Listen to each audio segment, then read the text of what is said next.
Greetings, you curious, you courageous Herle Burly-ites. No dawdling today, because our guest has the kind of schedule that can only be described as tight. The Honourable Tim Houston, 30th Premier of Nova Scotia, has carved out an hour for us, and I'm going to use it as wisely as I can. Premier Houston was first elected to the House of Assembly representing Pictou East in 2013, an election I remember well, after a successful career in business. He was elected leader of the PC party in Nova Scotia in 2018, and in 2021, running a masterful campaign, took down a popular Liberal government, winning a very surprising majority. Today, we're going to dive a little deeper into his background and experiences in politics, what shaped his vision for Nova Scotia, and then the big issues: healthcare, climate change, housing, and finally, of course, the Portapique massacre. Premier Houston, an honor to have you here, and thank you for making the time. It's great to see you. I've been a fan from a distance. No, thanks for having me, and thanks for reading my introduction exactly as I wrote it for you. Hey, you aren't one of those Nova Scotians that likes the Boston Bruins, are you?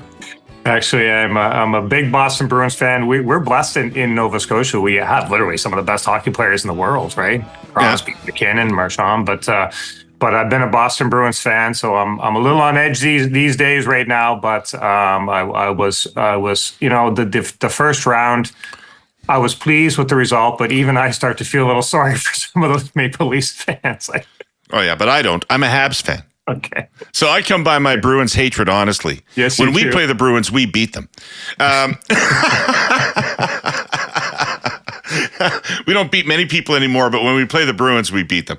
You'll get your time again. Yeah. Hey, it's great to have you on. I have, by the way, a long affiliation with Nova Scotia. I've spent lots of time there. I had a sister who lived there for a long time, and I found myself involved in a few campaigns out there. Yours was a good one, by the way. Thank you.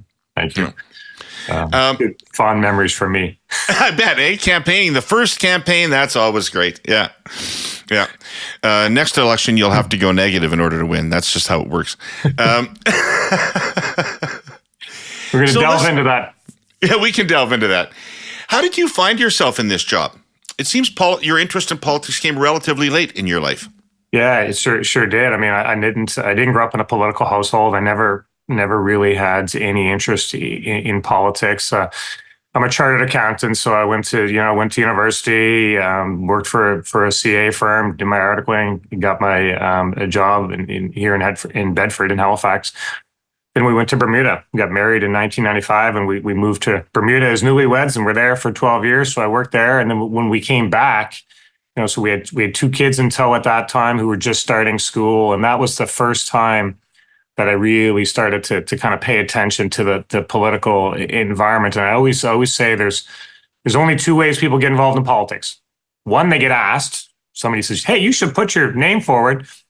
Or two, they get upset about something, and nobody asked me to get involved in politics. I started to look around and say, "What's going on here?" Right? Is that what happened? Really, it was just your sense of, and what was it that Yeah, the NDP was an NDP government here in Nova Scotia at the time, and they were fiddling around with the HST, and they made a commitment, and they kind of reversed on that. But really, it was when we first moved back, and our kids were young, and they were in their activities. My son was playing hockey, so I was around the rink, and I was really just talking to people about the community and what was happening.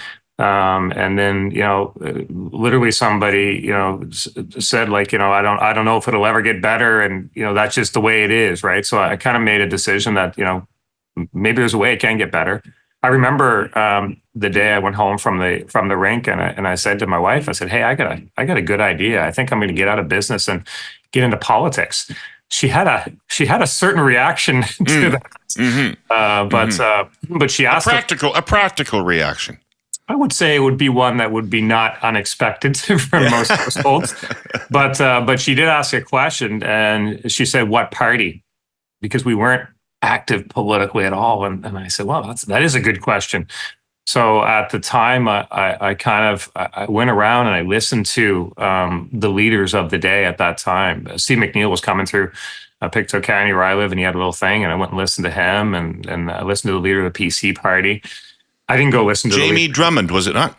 Yeah, it was Jamie Bailey at the time. Jamie Bailey, that's right. I should know that. Yeah. I didn't go listen to the leader of the NDP of the day, Daryl, because he was kind of why I was interested in politics.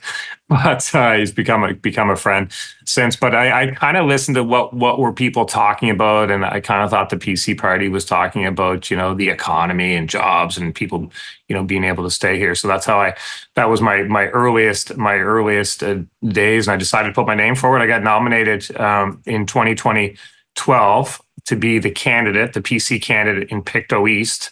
The election was obviously 2013, but 2012 I was nominated, and really started to just going around, not sitting at kitchen tables and talking to people about what was possible, the challenge and the opportunities. And I still do a lot of that to this day. I was door knocking yesterday, just looking people in the eye and talking about our province and what's possible. So it's an interesting world. How do people respond when the premier comes to the door? It's usually a bit of surprise, to be honest. It really is. Premier, oh, you're here, right? So, but that's kind of because look, for all the talk of politics and some of the negative things that happen out there, it still means something to people when they're, in our case, their MLA shows up at their dinner. Like, it still means something when the premier shows up. It still means something. So that's kind of a good grounding thing for me, really the importance of the position and the opportunity. So it kind of, when I see that reaction, it reminds me what a privilege I have to be premier. But and people are polite. It's very rare. They might not agree with some of the things you've done, but people are polite. They are, for sure. What were you doing in Bermuda? I mean, I've been to Bermuda. It's a beautiful place also. I presume you lived in Hamilton, but you don't wake up one morning and move to Bermuda unless you're Casey Irving. So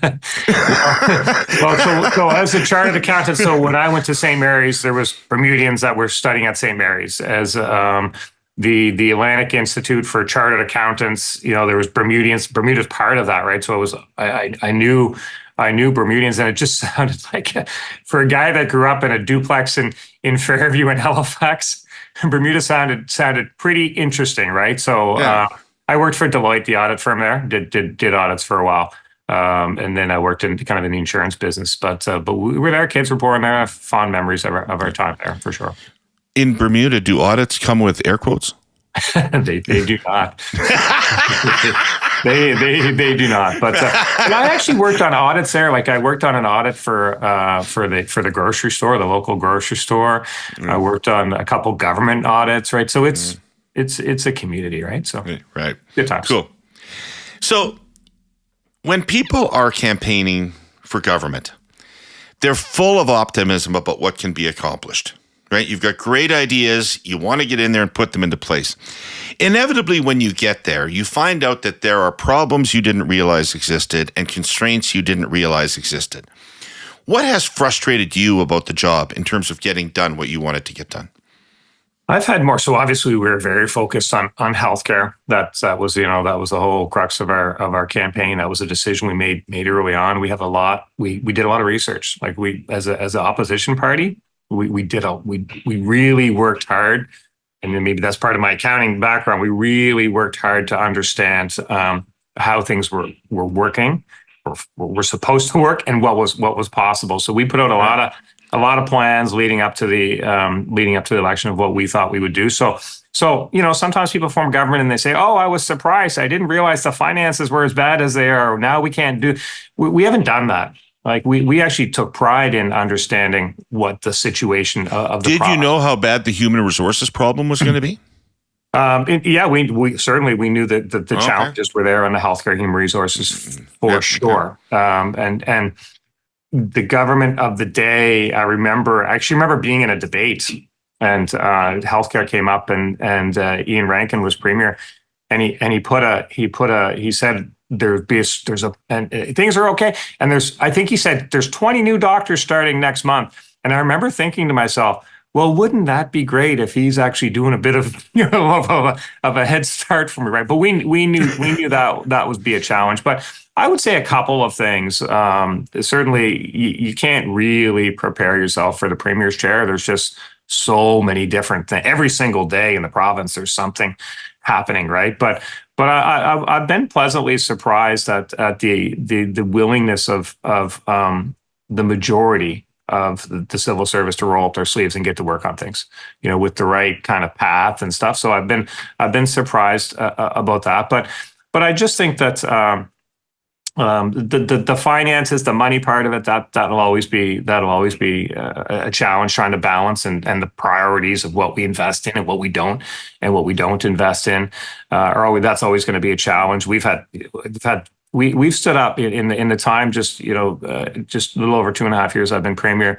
We stood up our provincial coordination center for natural disasters 6 times, and in I think the 10 years before that, it was once. Right. So these are types of things that you can't really prepare yourself for. They just kind of happen before your eyes. And every day there's something that happens before your eyes. But we just keep going forward, and the province is moving forward, and Nova Scotians are responding.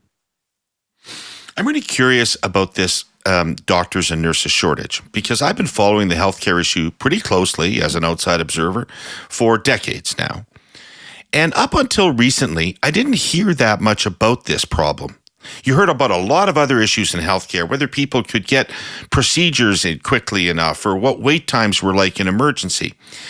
But this acute shortage of professionals appears to have snuck up on us. How did that happen? And can a province fix it inside its own province, or is it a broader problem?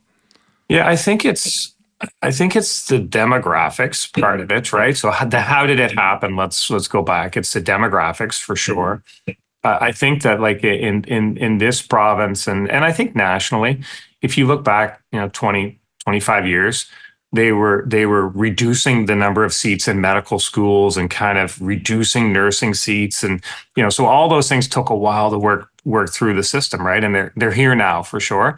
But can it be fixed? Absolutely, it can be fixed. So we've done a couple very deliberate things on the healthcare human resource, the people issue, right? So first off, we're opening a new medical school at Cape Breton University. So that will train 30 doctors a year when it's fully up and running. We look out 5 years, there'll be 30 doctors a year graduating from that school who want to be in Nova Scotia, slanted towards Nova Scotia students, slanted towards rural Nova Scotia students. So that's part of it. And then do they get placements, Premier? Yeah. Yeah, and they sign a return of service. Like, we want them here. They want to be here because we believe that people who grow up here are more likely to want to be here too. Yeah. So that's part of it, right? But in the very in the real short term, we passed an act. We passed an act called the Patient Access to Care Act, which does a couple of things that speak right to this issue. But one is kind of common sense credentialing. So we've looked and we said, look, a doctor in the UK in good standing, good enough for the UK, good enough for Nova Scotia. United States, Australia, New Zealand, even other provinces, because the mobility within our country wasn't so that's actually making a difference right now. And the nurses in particular, our nurses college, have been really kind of grabbed onto this. And when we passed that act, we had 1,500 nursing vacancies, which, and we need a couple hundred doctors. So order of magnitude, right? 1,500 nurses. And without nurses, you're not doing surgeries, and there's a lot that's not happening, right? So but now that a year later, that number is down to somewhere around 800, 900, right? So it's moving the right way, and we're seeing incredible interest from other jurisdictions, Philippines in particular, parts of India, who have the good training and want to be here. So that act, and then I guess the third part that I would say, which is also part of the Patient Access to Care Act, but I'd call this the many hands philosophy. That's like allowing healthcare professionals to do what they're trained to do. So our pharmacists have a broad scope of practice in Nova Scotia. They can do a lot of things, diagnose, treat a lot of things, right? In case of nurses, we have them, sometimes they can admit and discharge and prescribe. We have physios in some of our emergency departments. They can prescribe x-rays. So it's just really kind of, everybody's got to be able to do what they're trained to do and what they want to do. It's kind of, I said before we passed that, it was kind of like, imagine being a plumber and somebody saying, well, you can be a plumber in Nova Scotia, but you can't fix sinks. So that's kind of what it was like. So we're saying, no, do what you're trained to do, what you want to do, and what we need you to do. So the needle is moving for sure, but these are big challenges. Didn't happen overnight. That's a pretty interesting use of physio. I don't know of any other place where they actually are that integrated into the healthcare system that they could prescribe an MRI. Certainly, they believe they are much more qualified than GPs to do such a thing. For certain things, yeah, for certain things. Just letting them do the scope of practice. Nurses. We've ended up with such a shortage of nurses, as you point out. Like, I always thought when I was younger that being a nurse was a good job. I knew lots of people that were nurses in my family and other places. Seemed like a good middle-class job with security and benefits and all that kind of thing. Why don't people want to do that job anymore? Have we stopped paying it well enough? Or what has stopped people from wanting to be nurses? No, I think there's a couple of things. So we've opened up more nursing seats at our universities, right? So there are still people who want to go into nursing, but I guess a couple of things I would say that I would be concerned about. Like some of the older nurses my age, they say, well, when I trained, we were more time on the floors and more patient interaction early on. So now we have, very sophisticated simulation labs and all these stuff that's on university campuses and stuff. And then somebody graduates and they're like, well, I don't really like the people part of the interaction. I get a little queasy when I see this, right? So I think we need to do a better job of really exposing people to what the job is like.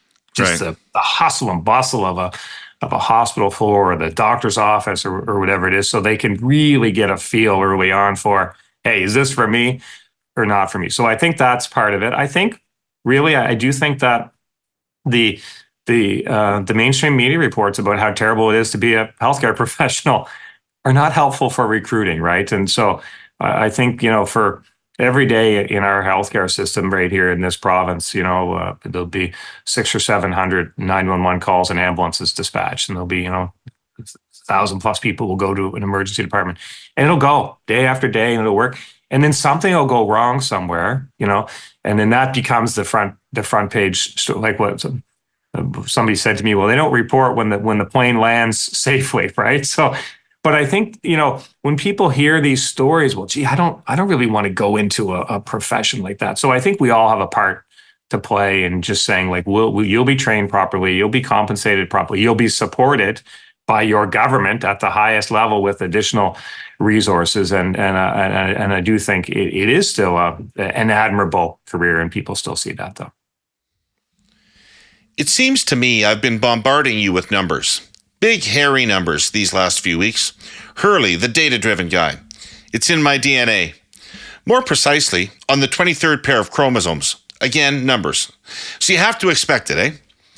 Part of making the case for how our presenting sponsor, TELUS, has continued to make game-changing investments and what the contribution to Canada's economy has been. In a word, huge. But playing against type today, I announce a moratorium on numbers. A temporary suspension. Instead, and for the next while in this space, I want to talk about outcomes, human outcomes, social outcomes, how TELUS's investments in Canadians, the way we live and work, learn, stay safe, and care for our health, have better connected us and helped us thrive. I'll start next week with a pretty cool story on new agricultural technology that dramatically improves worker safety on our farms and animal health.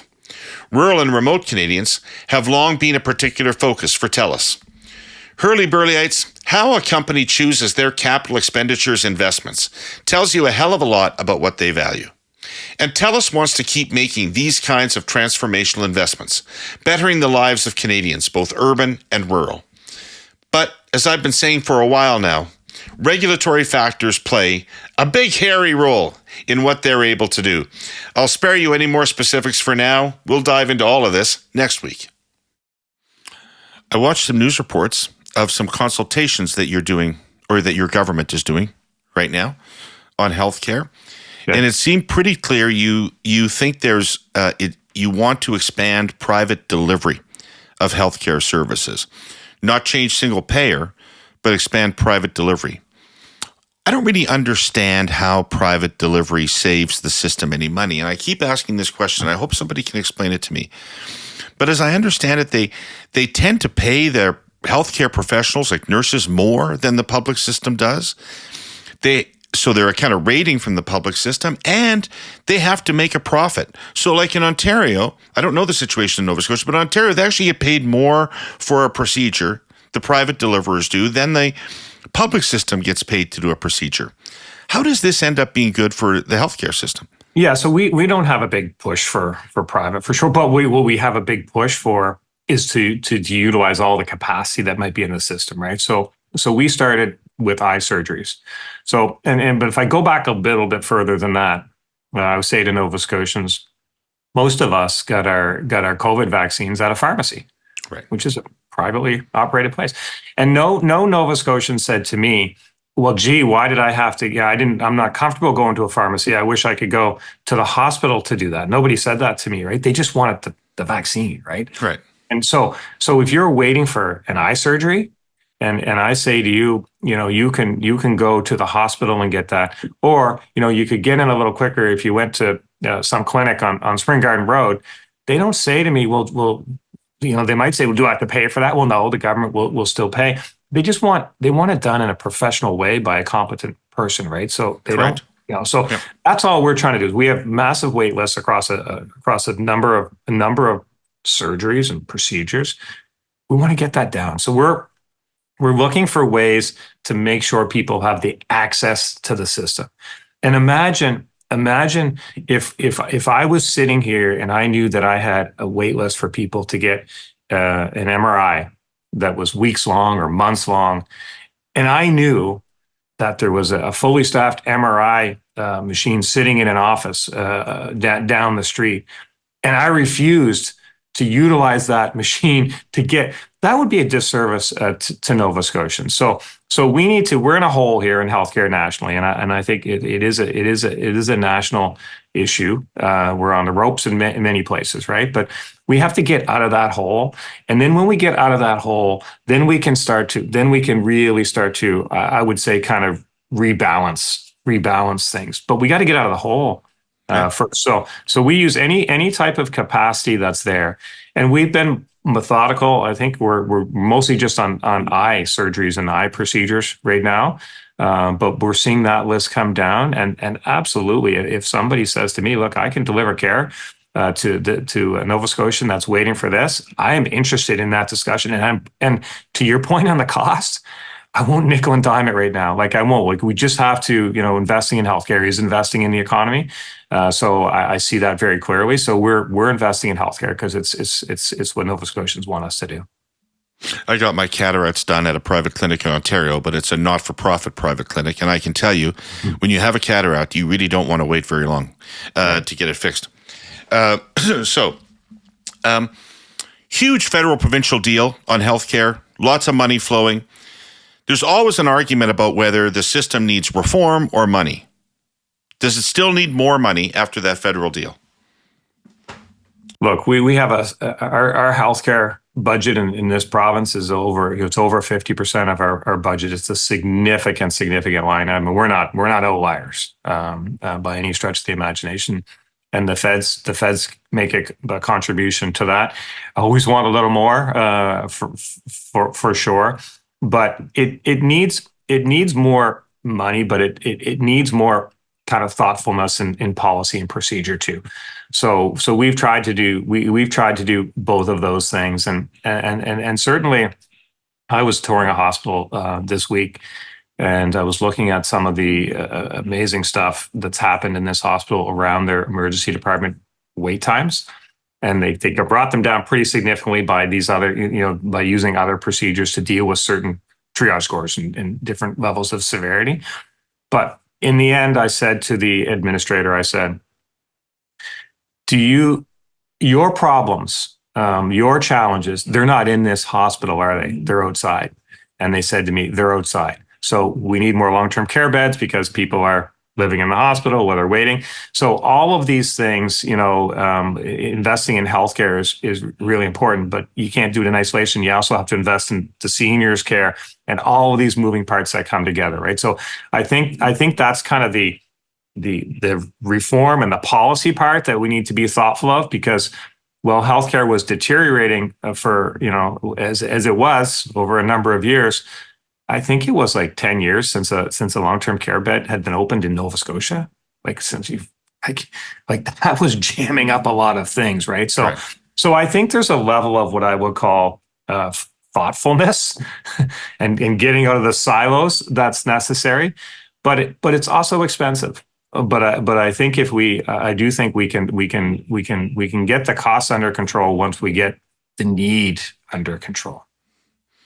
There we go, ladies and gentlemen. That is Premier Tim Houston stating subtly that he's not quite the fiscal hawk Stephen McNeil was. But I think we might be a little closer towards each other than some people might initially think. Hey, immigration has become suddenly in Canada a very hot topic, with the federal government starting to scramble to reduce the number of people coming into the country, whether through the temporary foreign workers program or the foreign student thing. And I know that there's some big implications out in Cape Breton, at least, for that foreign student change. When Trudeau was elected in 2015, the four Atlantic governments, which were all Liberal at the time, so that may be a factor, I don't know. The four Atlantic governments were united in their desire to have increased immigration to their provinces, to boost their populations. And I believe the Trudeau government did change immigration to allow more people to come into those four Atlantic provinces. Early on, we heard a lot of success stories about chocolate stores and stuff like that. But how's it actually going? Look, I think it's going well. I would say a couple of things, right? People drive economies. So, the more people you can is economic growth, right? They're customers, they open businesses, they do people drive economies. And Atlantic Canada is growing for sure. Nova Scotia is growing. So, normally, kind of traditionally, I guess, Nova Scotia would grow by about 5,000 people a year. We have 1 million people, we'd grow by like 5,000, and it would be like 20,000 people would move to Nova Scotia, 15 would move away, and kind of net 5, right? A lot of them might be students that came here for... Because nobody has babies anymore. Nobody has, but they're starting to again now, though, right? So but a lot of them might have came for university and they have some connection. But so 5,000 a year. So in the year over year numbers that I just saw, we grew by not 5,000, but we grew by net 40,000 almost. So that's a significant change, right? So growth comes with challenges in housing, challenges in healthcare. But in Nova Scotia, for sure, we've also seen the challenges of decline when you're depopulating and your schools are closing and your business. Those are also challenges, and for governments, but for communities and how you deliver services and what's available. So is that a Nova Scotia problem, Premier, or is that a rural problem? The depopulation, yeah, that's been a rural problem, but the growth we're having now is across the province. Every community is growing, right? So growth. The immigrants are not congregating only in Halifax. No, they're moving out, but it's immigration, but it's migration too, right? As people moving from other provinces, maybe some of those people who came here to university and moved away, now they like say, hey, I want to go, spend this part of my career in Nova Scotia, or I want to move back where I grew up, or so that the growth is happening across the province, and it's not without its challenges, but as Premier, I accept the challenges of growth. Like those are challenges we can deal with. So I think that, look, Nova Scotians are the blue noser spirit. That we're accepting, and we're very kind, a compassionate community. So people can come here and make a good life. But the challenges are real in housing for sure, and some of those other stresses. But I think that through it all, like we'll deal with the challenges of growth, because the challenges of decline aren't no walk in the park either. Right. We like to think that in Canada, all the needs of sick people are taken care of. Most of us also know that's just not true. Last year, at the Children's Hospital of Eastern Ontario in Ottawa, 89 kids were diagnosed with cancer. They joined the 500 children already in various stages of cancer treatment at the hospital. These kids don't just need chemo and stem cell transplants and surgeries. They need help coping with the disease mentally, and they need physical relief. Sometimes that means a special form of massage to reduce pain, stress, and anxiety. Sometimes that means drugs that aren't covered by government or private insurance plans. Many of these children need to travel from out of town for treatment. In some cases, one parent has to quit working in order to provide care. Most spend long days at the hospital for months on end. One recent success, a little girl, went through 804 days of chemo and 17 spinal taps before she was declared free of cancer. Anyway, to get back to my original point, not all of this is covered. Somebody has to pay for it. So here's the good news. Earlier this month, the CN Cycle for CHEO event broke every record for attendance and fundraising. Cyclists and their sponsors raised $2,175,200. Put plainly, that money will help children facing difficult treatment journeys live their best lives. To those who participated, CN offers its thanks. And if you weren't part of it but want to donate, go to cheofoundation.com. It's easy, and your money will provide relief to a frightened, sick child. I mean, is there any better way to spend it? I note that housing is a significant issue in Nova Scotia. I think maybe there's a tendency to think of this as a big city challenge. But it appears that it's pretty high on the list of issues in Nova Scotia as well. I think we're all learning that all three levels of government have procedures, rules, regs in place that really inhibit the growth of the housing stock, really inhibit the building of homes. How are you trying to slice through that and get some action? I mean, we hear a lot of talk about housing from governments, but I don't hear any evidence that hundreds of thousands of homes are being built. Let's put it that way. Yeah, so we just did a housing action plan. It's the first one that the province had done in, I don't know, let's say a decade or something. I don't know, a long time anyway. And it's a five-year plan that talks about the need for us to build 41,000 homes over 5 years. Some people say we're going to need more than that, but it's a starting block. And then we kind of backed into government policy to kind of facilitate and encourage construction and new housing starts. So we did a couple of things. We started this housing task force right away. It was the first couple of weeks I was in government, I think, that actually looked at situations where people are having difficult, like with one development, it was 10 years in the planning stages, stuff like this, right? Like 10 years. Can you imagine? Study after study, right? So we try to get to the yes or we get to the no. That's what we try to get to. Like no more maybes. Like maybe in government speak is another study, another report.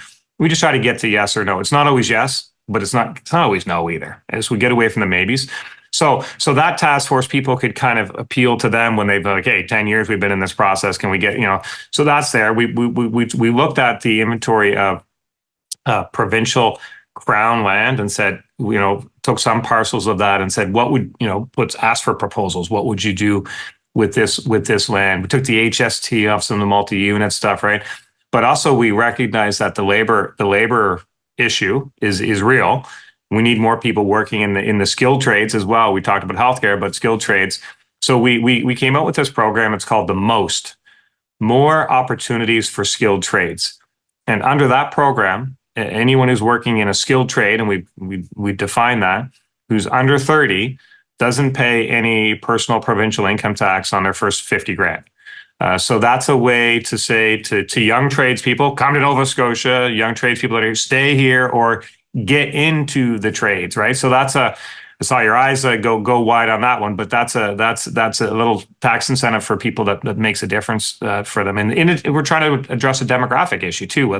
That's why it's slanted towards the younger. But these are government policies, specific policies focused on housing that we kind of most of those we implemented over 2 years ago, and so now we see they're starting to take root. So if we look at our housing starts from the first quarter last year and compare them to the housing starts in the first quarter this year, it's a shocking increase. I think it was over 100% more this year. So and the highest housing starts in 40 years in a quarter in our province. So all of these policies, like they don't just flick a switch. Like there's no magic wand. But if you start to implement policies that are directed at the problems and challenges you face, then in time they'll start to take root. And I believe that the policies we're doing in healthcare are taking root. And I believe that the policies in housing are taking root for sure. So back to your fiscal conservative comparison, these are all investments in people. And if you make the right investments, they'll pay off over time. And I think some of ours are starting to pay off. There's work to be done for sure, but you can see the needle moving. Right. If the Angus Reid Institute is to be believed, you, like every government in Canada, is getting very poor ratings from your population for helping them with affordability and the cost of living. What are people expecting out of government right now? I mean, you cut taxes in your most recent budget, but I presume that won't solve that problem. What do people want from government right now? I think they want some recognition that they're struggling, for sure. Here's my kind of experience in politics. Starting off as an MLA in opposition on the backbenches, and people coming into my constituency office with an issue, they want to be heard, right? So my thing was always like, I will listen to you and I will understand, and then, number one, if I agree with you and I can help, that's a good day, right? Or, maybe I agree with you, but I can't help. There's no government policy for that. Or maybe it's, I just don't agree with you. I don't think the government should buy you a new car or whatever, right? And people want to know where they stand. So if you tell them it's either 1, 2, or 3, and this is where you stand, then they at least feel like sometimes if it's number 3, they'll say, well, I'll come back, Tim. I'll be back at you on this. I'll say, will you come back with more information and we'll have that discussion. So they want to be heard. So yesterday, I was talking to a lady and she said to me, Tim, look, we've been married for 25 years. My husband and I have been married for 25 years. We have 2 kids in university, second and third year, and a child in high school. And we got a nice property here and we have our cars, and we're kind of, I have never in my life felt so strapped financially. That's what she said to me, right? And that's not uncommon. There's a lot of people feeling that. So, but if I say to her, well, what can I do? Like it's not like they're even kind of saying, well, here's a laundry list of things that I want you to do. This is not somebody who would come to the government and ask for things. They just want to go to work every day and care for their family. But they do want to understand, they do want to feel that their elected officials understand and will try to find things, right? So we, in our budget, we passed, we did do the indexing of tax, the brackets, and that will be some tax relief for people. That's that's our indication that we understand, right? We had over $100 million of affordability initiatives, right? That will be targeted across the spectrum, right? That's an indication that we understand. We'll roll out in the fall school lunch program. That will help a lot of families, right? And I even said to this. Were you doing that before the federal announcement, or is that contingent on the federal money? We kind of got tired of waiting for the feds on that. This is something that we were looking at. I love school food programs, by the way. Oh, Universal? Man. Universal? Yeah, okay. You don't want to stigmatize kids at the school, right? Affordable for everyone, I think, is the language we use. And if some people want to pay a little bit, they can pay. But if they don't, then nobody will know either way. Like that's just the way it goes. But so when I said but to this particular person that I was speaking to, I said and with kids in university and a high school, we're going to get to the high school. We'll start with the younger grades and we'll get to the high school. But I said, even your high school student might not benefit from that. But I just want you to know we're trying to take initiatives, and if there's things we can do. And you know what she said? She said that school lunch is unbelievable. And yes, it won't impact my family, but wow, I can think of a lot of families that will help. And thank you for doing that. And isn't that really just the Canadian spirit, right? So I say to our team, we'll do what we can as a government, and there's only so much we can do on all these issues. Really, we're always limited, right? Government can't do it all. We'll do what we can. We'll always wish we could do more. Always, every single day, we'll wish we could do a little bit more. We'll do what we can, and maybe we'll squeeze a little bit more out of it. That's why we table a deficit budget. That's us kind of squeezing a little bit more out of it. But we'll definitely do what we can, and we're always listening carefully and scanning other jurisdictions to see what's possible. But man, I just know that there's a lot of people that are in that situation that are strapped and struggling. Yeah, and it's not going anywhere because prices are not coming back down from the levels that they've hit. And we're going to have mortgage renewals in the next couple of years that are going to test people. Yeah.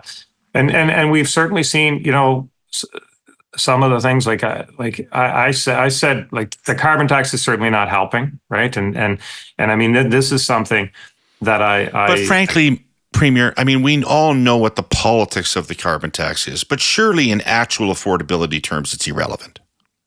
I don't think so. Like, I think it's also, if you go back to what the people expect from their government, and they expect their government to understand and to do what it can. Well, the carbon tax is actually the opposite of that. It's an indication that, we even if we put the price of something that you have to consume up a smidgen, it's kind of like the government saying we don't care. It's going up, and we don't care. And that's the opposite message that the government should be sending to people, right? And I actually, look, I tried for a long time, and I actually had a good relationship with the Prime Minister in the first couple of years. But certainly, I had a meeting with him.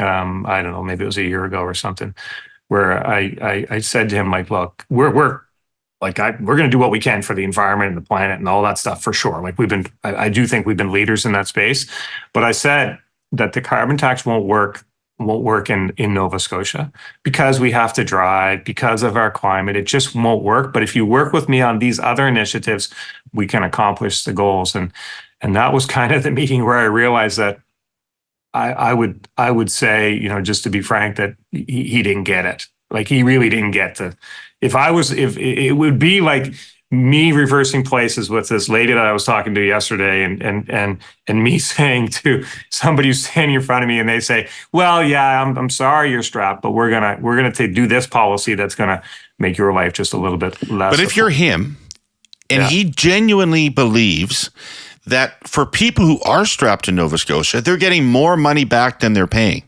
You don't believe that, obviously. Well, I don't believe it. It's just not true. And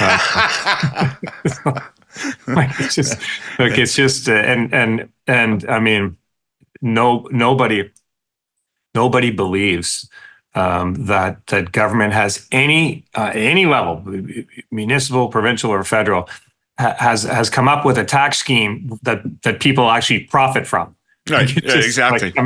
That's a pretty hard sell, right? But because it's just not the way it works. Well, theoretically, you should double it, and everybody'd be really well off. Yeah. Keep making it. If only. So you were one of the people that called on the Prime Minister to have a FedProv meeting about the carbon tax, and he said, well, I mean, he didn't say anything, but a lot of people said, a discussion on climate change would be good. Trudeau said, well, you'd have to come with your own ideas about what you would do to deal with climate change. What would you have said at such a meeting? And do you think that Trudeau has been putting too much emphasis on this issue at this time?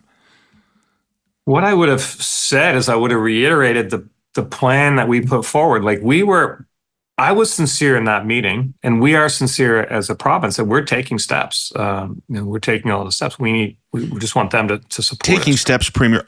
Do you think we have to get to the targets the federal government has set?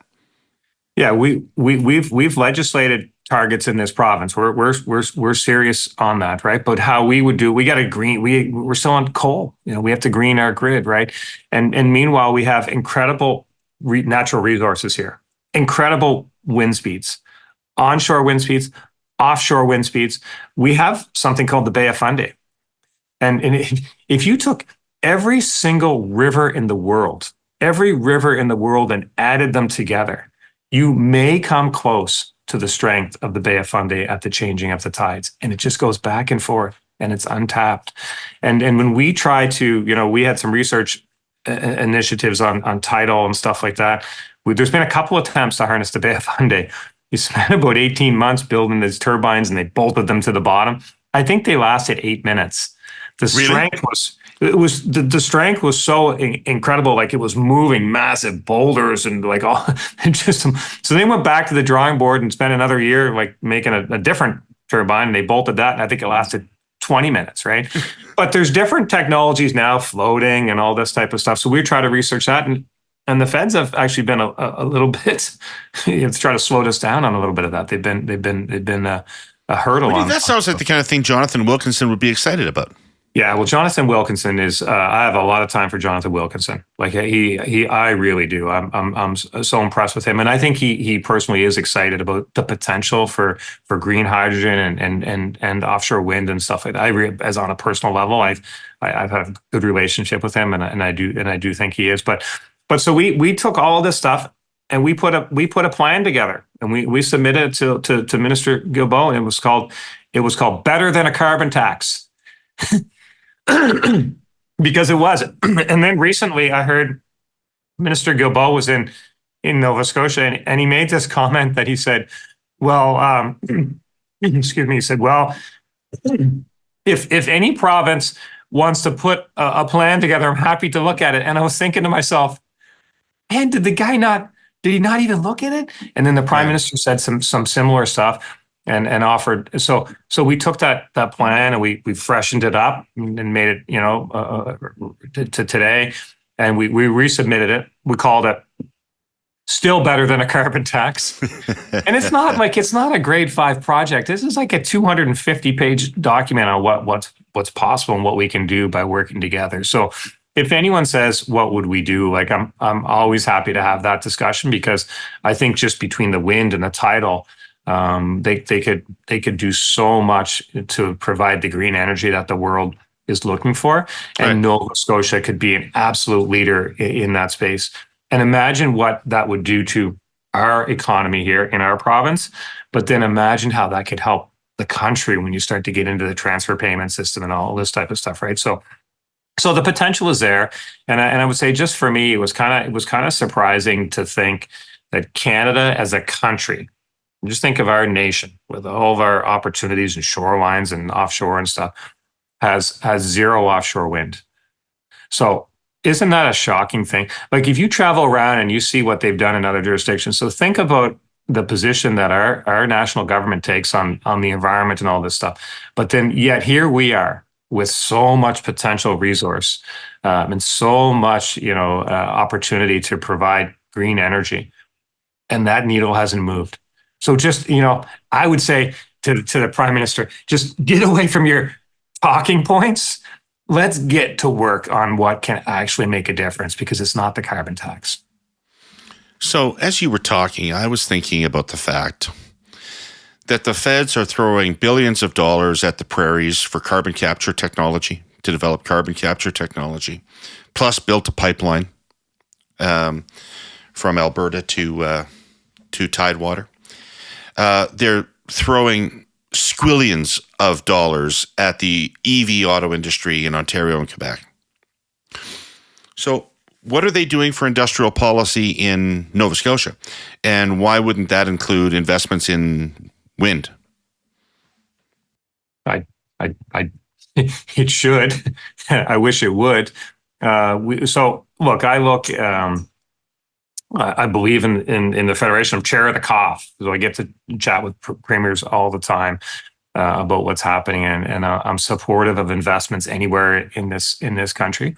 But here in Nova Scotia, we have an issue that it's called the Pictou Isthmus, and it's at serious risk. It's really the connection between Nova Scotia and New Brunswick, and it's at serious risk of flooding, and that could have a devastating impact on our economy, because imagine if that flooded over and there's no trucks going back and forth and the movement of product and people and stuff. And this is a fix in the $500, $600, $700, $800 million. I thought Nova Scotians have been trying to cut themselves off from New Brunswick for a long time. In this case, we want to say we love our connection there. But so think about when you think about the priorities of the national government. I would just say they're giving us a runaround on the Pictou Isthmus issue, right? So yeah, I'm all in on investments in industrial and economic development. And we've seen some investments in the Michelin plant here. We have seen, but I think there's opportunities for the national government to invest in things that really matter and can make a difference for the longer term. And some of those would be certainly the green hydrogen and the wind and the tidal, absolutely. And some are just other really important infrastructure investments that without, we would the downside on the economic activity would be like breathtaking. Yeah, the issue you talked about seems like an adaptation issue, right? Absolutely. Like climate change is threatening this crossing, and you need to. Yeah, absolutely. But so it just speaks back to, where are the opportunities and what are the priorities of the government? And every time, when these, I get like, what it's like, you get the demands, the competing demands for investments are pretty significant, right? And so we have to at some point be able to put our hand on our heart and say we did this, but not that for these reasons. So the these reasons things for me is like number one, does it move product and people? Is it good for economic kind of development? Number two, who's paying? Is there an opportunity for shared levels of government to get involved, and then just kind of overlay that with what's the right decision, right? So I don't know what I don't know what they use in Ottawa for their filter for these types of decisions, but that's the way we do things, and there's lots of opportunity to work with us as a group of premiers, but certainly here in Nova Scotia. So I want to come back to this wind energy issue and the potential for it. I mean, the other thing I don't understand about, because I've actually read a bit about this, and there's tremendous potential for energy, not just in Nova Scotia, but throughout Atlantic Canada. Yeah. On wind. I think Newfoundland is very excited about the prospects as well. And I was recently talking to a person who ought to know these things, who said that everything from emissions reduction to electric vehicle adoption to AI development is ultimately going to be constrained by the fact that we simply don't have enough electricity in Canada to do all this stuff. If everything's going to be electric and the demands on the system are going to grow that much, and things like AI apparently use up vast amounts of electricity to develop, that we simply need a lot more electricity, or our economic growth and our climate plans are going to come to a dead halt. So why doesn't the federal government see this as a huge opportunity that they should be investing in Atlantic Canadian wind? Or are they, and I just don't know about it? No, it is a huge opportunity. We haven't. Let's say they are, and I don't know them either. I might be in the same situation as you, because I'm certainly not aware, and I'm not feeling a sense of urgency from them. Right. Would say, with Minister Wilkinson, I do believe he sees the potential, and he's trying to work his way. But in one of my earliest meetings with Minister Guilbeault, because the offshore wind, we're really kind of constrained by the federal government because it's offshore, so they have to set the regulations and stuff. And one of the first meetings I had with Minister Guilbeault, he told me, well, we'll have those regulations in the fall. But I forgot to ask which one. We're getting to our third fall on some of this stuff, right? And I know they have a bill before the House up there, and there's some wrangling back and forth. And I actually think that maybe the Conservatives, the Liberals might say the Conservatives are slowing down that bill. A bit of back and forth. I'm not sure, and I don't really care. We just need to. I feel the urgency, and we need to move forward. And anyone that I talk to, I share that with them, because you're absolutely right.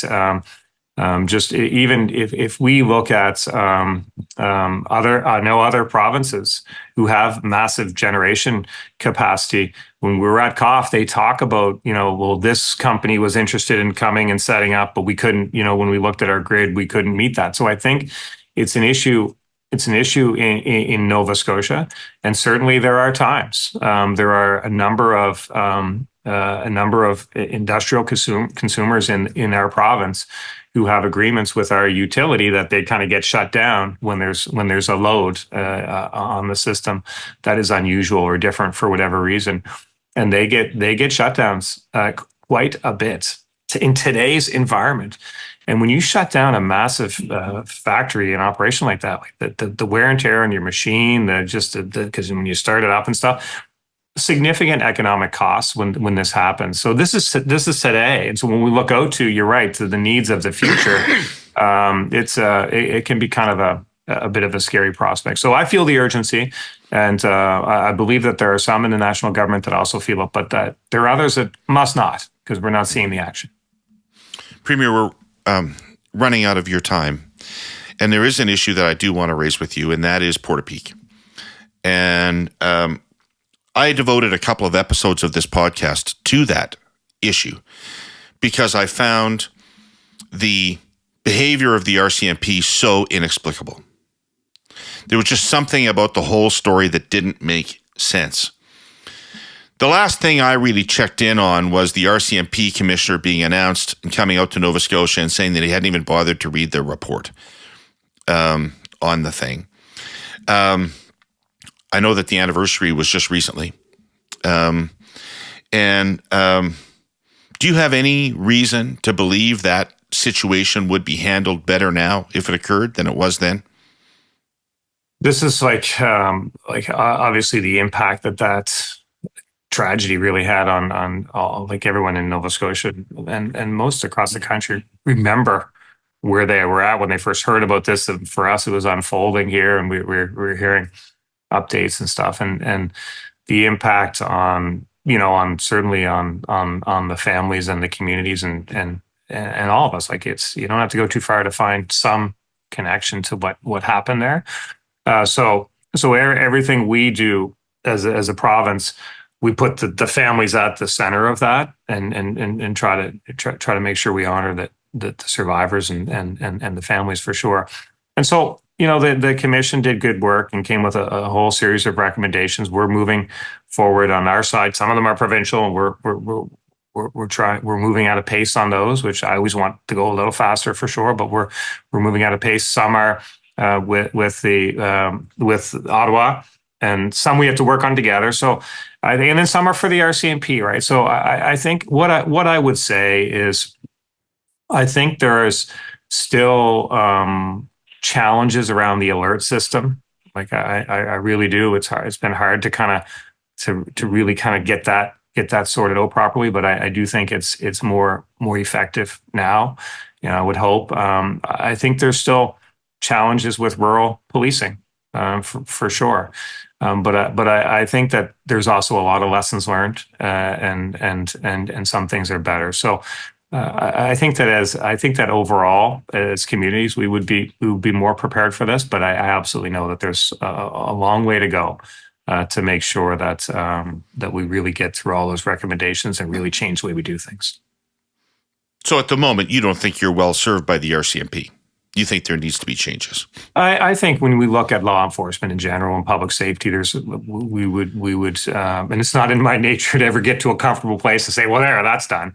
I think we'll always be looking for ways to improve public safety in general, response times, and all those things. So that'll be an ongoing thing, and I don't think, nor should we ever get to a comfortable place where we say that's enough. We should always look for more. But look, the boots on the ground, the officers that are responding to these things, they're doing the best they can for sure, and the really? System changes that support them. Really, yeah. Premier. Did they, in that officers, circumstance, do the best they could? They didn't inform the other police forces. They didn't. I think they didn't know where the hell. They didn't know the area well enough because they're rotated through. They're not locals. They're rotated. They didn't know the area well enough.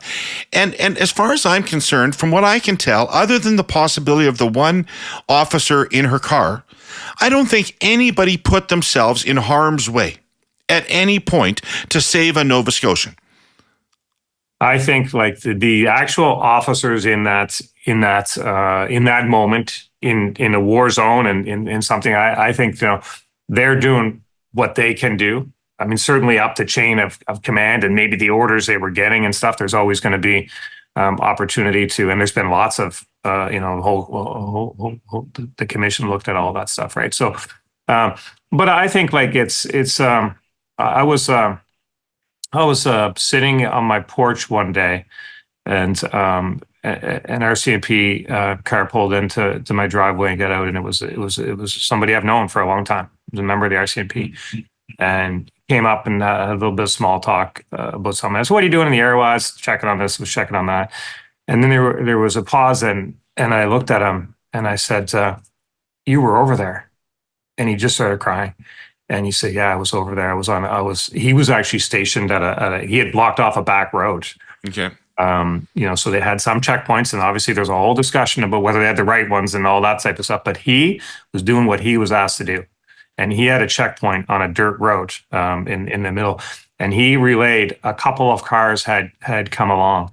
And the emotions that they would see the headlights coming, it was during the night, it was dark and everything, and get in position, So that guy was doing the best he could. And he wasn't alone. But there's certainly lessons to be learned. Well, that's probably the kind of forgiving spirit that's going to be useful in getting through this. Mm. But it's not something that comes naturally to me, which is perhaps why I'm not the Premier. Premier, thank you so much for this. What a great conversation. I super appreciate your time.